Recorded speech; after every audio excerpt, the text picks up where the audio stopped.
Olá, somos a Universidade de Brasília. Vamos estar apresentando sobre o experimento 5 de antenas da matéria de prática de eletromagnetismo. Eu sou a Estela. Eu sou o Jodson Souza. Eu sou o Josias Tisquenu. Eu sou o Matheus Cunha. E bom, agora vamos dar início à nossa apresentação, começando pelo Josias. Bem, nesse trabalho será realizado um estudo sobre o funcionamento das antenas, né? Os tipos dela e as especificações do tipo LPDA e os princípios físicos de seu funcionamento, utilizando simulações do aplicativo Ansoft HFSS e o conhecimento teórico envolvido na estrutura. Bem, o objetivo desse trabalho é explicar um pouco o funcionamento, né, tanto bom como ruim, da antena do tipo LPDA e observar e fazer as comparações da parte teórica e da parte prática. E agora falando um pouco sobre as ondas eletromagnéticas com o Jodson. Bom, para entender o funcionamento de uma antena, nós temos que primeiro entender como que vão surgir essas ondas eletromagnéticas, e elas vão surgir pelo movimento de cargas. Quando uma carga ela está próxima de uma carga positiva, está próxima da carga negativa, vai gerar esse campo elétrico. E enquanto tiver esse movimento, ele vai alterar esse campo magnético. Então, as ondas eletromagnéticas vão ser formadas por oscilações no campo magnético. E elas vão se propagar se afastando, como está mostrando no GIF aí à esquerda.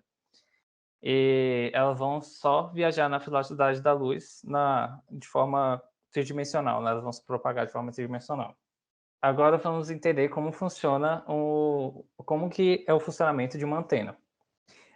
Na imagem direita nós temos uma antena de polo, em que ela é formada por duas hastes, e no centro dela é alimentada por uma carga alternada, né? Uma fonte alternada. As cargas elas vão se posicionar na haste superior e numa haste inferior. Pode ser, dependendo do período que você está na onda, pode ser em cima positivo ou embaixo negativo, ou embaixo positivo, depende, né, em qual período que você está. E quando ela for se aproximar ou se afastar, vai gerar esse movimento de cargas que vai fazer, consequentemente, gerar essas ondas eletromagnéticas. Então, quando elas se aproximam quase no centro, né, chegando ao centro, essas ondas vão se desgrudar dali do ambiente e vão se propagar. Então, esse princípio ela vai ser aplicada na antena LPDA. A antena LPDA ela é um conjunto de antenas de polo. Dá para ver aqui na imagem da direita que as hastes estão ali uma ao lado da outra, e elas vão ali ir decrescendo, né? Vão decrescendo até chegar ao ponto da antena. E quanto menor for o tamanho dessa haste, maior é a frequência dessa onda. Ela vai ter o mesmo princípio, só que em diferentes frequências. Na antena de polo, ela só vai ter uma frequência, porque ela só tem uma haste, né? E como essa aqui é um conjunto de várias antenas de polo, ela vai obter várias frequências. Então, esse é o princípio de funcionamento de uma antena LPDA. Agora vamos ver a simulação feita pelo software Ansoft HFSS para dar continuidade ao nosso experimento. Bom, para esse experimento em grupo, nós estaremos fazendo uma antena LPDA, a antena mais comum que temos hoje em dia nas residências. Então a gente vai começar a criar a base, né? Então a gente cria primeiro os retângulos, dimensiona. Vamos clicar aqui no fio Hours para ficar melhor a visualização. Vamos duplicar e diminuir esse último para 0.05. Vamos adicionar CUP, adicionar o material. Damos um nome. Vamos mudar 4.4 para 2.2.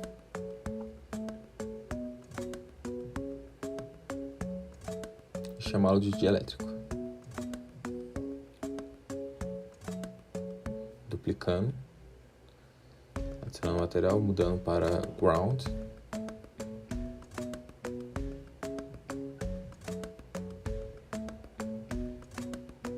Onde a espessura vai ser menos 0.05. Vamos adicionar cores.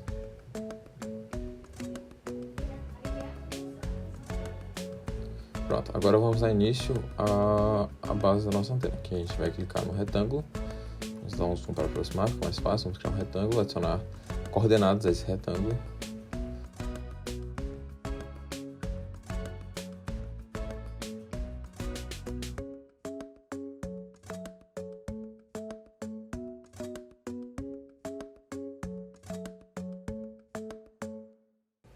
Bom, agora a gente vai dar início ao desenvolvimento da antena, né? Então, vamos criar vários retângulos e adicionar diferentes tamanhos.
Pronto, agora vamos unir toda a nossa antena com os retângulos.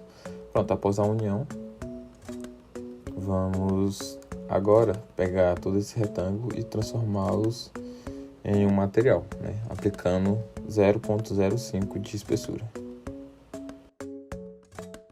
Agora vamos dar um nome para esse material e adicionar um material.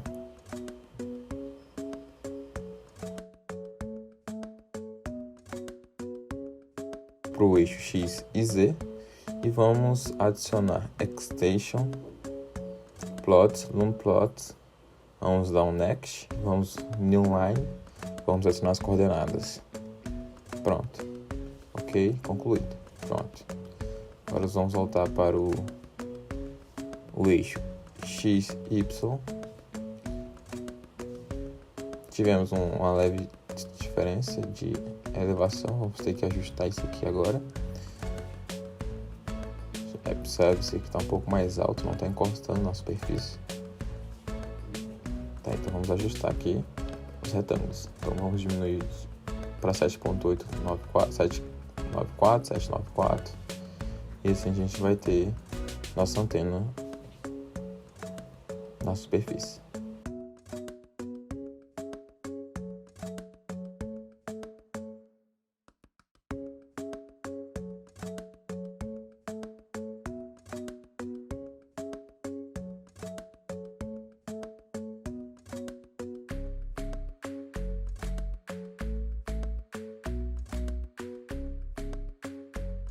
Temos a nossa antena. Agora vamos criar um cubo de ar onde vai estar limitando a intensidade dos nossos resultados. Vamos botar menos 28, menos 32, menos 28, 34, 96, 65. Pronto. Vamos deixar esse material com o nome de ar. Vamos adicionar ar, air. Vamos botar uma cor de uma intensidade.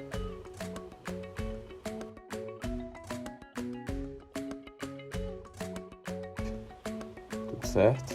Agora vamos renderizar. 2.5, 15, vamos falar ok, renderizar.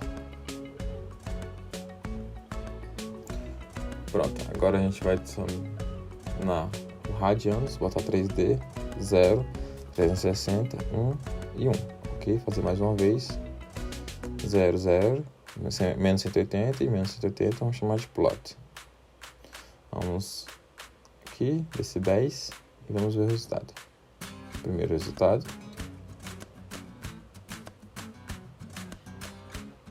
E vamos para o segundo resultado. Seria o gráfico. Pronto.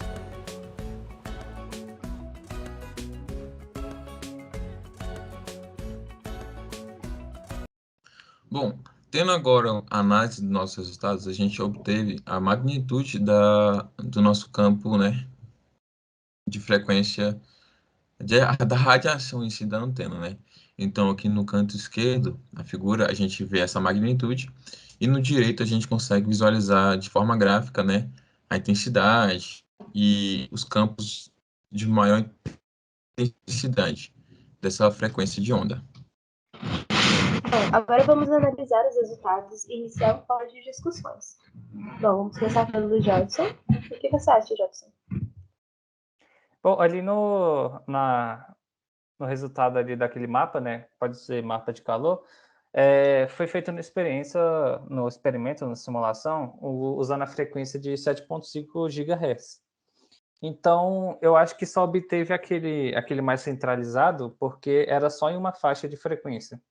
Como eu acho que se pudesse variar a frequência, acho que cobria aquele mapa inteiro, né? Ou aquele círculo inteiro, aquela esfera inteira.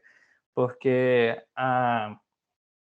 diferente da antena YAG, que é uma semelhante à LPDA, a YAG ela cobre uma faixa de frequência muito baixa. Ela tem um pico de frequência alto e depois ela decai, né? Se for comparando com a corrente alternada. Já a LPDA ela tem uma faixa de frequência muito, muito grande. Ela, por conta dessas hastes grandes, até chegar naquela menor lá na ponta. Então, como a frequência do experimento foi de 7.5 GB, então só obteve só esse pequeno mapa de calor que foi naquela faixa que a haste ela permitia, né? Aquela haste permitia aquela faixa de frequência. Então, acho que foi por isso que teve esse gráfico mais centralizado do mapa de calor. Acho muito interessante também que agora a gente pode, pelo menos, compreender um pouco a base do que vários documentários falam também sobre frequência de alguns sinais que são emitidos pelo espaço, como na LIGO, que foi detectado a frequência de um buraco negro que foi expandido, não sei dizer ao certo, e até mesmo naquele filme do Contato, né, onde mostra que ela recebe captações do espaço e aquilo pode gerar uma imagem ou um som. É muito interessante entender como a base dele funciona, né, e como pode ser representado dessa forma. Muito bacana. Então tem essa questão, né, da recepção do sinal, e o mais interessante que a gente observa, né, que a gente tem, é a conversão, né, desse sinal, a ampliação desse sinal. Então a gente tem vários circuitos, né, dentro de eletrônica que amplia, né. Então temos os amplificadores operacionais que captam esse sinal e tem a chance, né, tem a possibilidade de amplificar esse sinal para que a gente consiga notar sinais de ondas micros. Então a gente consegue ampliar de uma forma que fica visível, audível para a gente. Então, isso é muito interessante, porque o que a gente idealiza também é uma amplificação infinita. A gente não tem, mas a gente tenta se aproximar dela. Então, a gente tenta pegar o sinal menor possível e amplificar o quanto necessário. E isso é muito interessante, com a questão do espaço, que é o que mais a gente precisa de ampliação de sinal. E o massa também é a diferença, né, das frequências, como toda antena se comunica por frequência, né? Temos dois tipos, que é a AM e a FM, né? Onde que as frequências AM geralmente são para longas distâncias, porque o comprimento da onda bem grande em relação a FM, né? Que é bem curto, onde usamos a frequência AM de longa distância, vamos supor de 100 km, 50 km, enquanto que as de FM são para pequenas distâncias. Por que não usa as frequências AM dentro de cidades? Geralmente é por causa do comprimento da onda dela, onde que pode passar a onda e não ser captado tanto a voz, fala, ou então imagem. E a diferença, né, das duas é que a de AM já está de 550, né, kHz até 1.600 kHz, enquanto da FM já é de 88 até 108 MHz. A diferença é que a FM ela se comporta numa velocidade maior. A frequência em si ela é mais alta do que a AM. E cada frequência, se a gente hoje colocar ali tipo 88, 89, 90, 91, toda frequência praticamente hoje elas são usadas, né?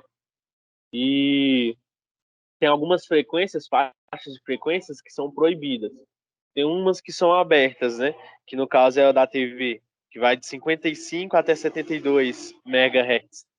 E tem algumas faixas que são proibidas, né? No caso de serviços públicos ou então de rádios de comunicação de polícia, bombeiro, ambulância. Esses são os proibidos. Bom, então agora para concluir, a gente realizando, né, teve a realização do experimento, né, podemos observar a geração de ondas eletromagnéticas, né, de forma bem clara. É possível analisar que a antena LTDA, que é a mais comum, né, hoje em dia, que é que toda casa, toda residência tem, é um conjunto de antenas dipolo e que o comportamento, né, esperado na antena foi bem observado, tipo, na parte prática, através da simulação no Ansoft. E agora deixamos nossas referências a qual foi utilizado para o desenvolvimento desse trabalho e desse experimento.